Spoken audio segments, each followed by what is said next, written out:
News Tamil கழுகு. உயர்கல்வி மூலமா பலர வாழ்க்கையின் உயரத்துக்கு கொண்டு போன அண்ணா பல்கலைக்கழகத்துக்குள்ள பல மாடிகள் ஏறி இறங்க புது லிப்டுகள் வாங்கப்பட்டும் அது பொருத்தப்படாம துருப்பிடிச்சிட்டு இருக்கான்.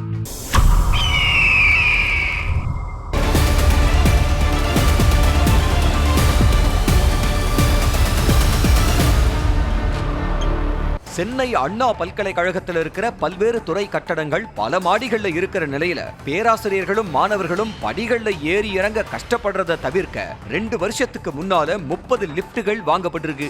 ஆனா அதை பொருத்துறதுக்கான நிதி ஒதுக்கப்படாததுனால மூளையிலேயே போடப்பட்டு துருப்பிடிக்க ஆரம்பிச்சிருக்கிறதா சொல்றாங்க. புது லிப்டுகளுக்கு லட்சக்கணக்கில் நிதி ஒதுக்கினவங்க அதை மாற்றதுக்கு தொகை ஒதுக்காததை நினைச்சு மூச்சு வாங்க மாடிகள்ல ஏறி இறங்கிக்கிட்டு இருக்காங்களாம்.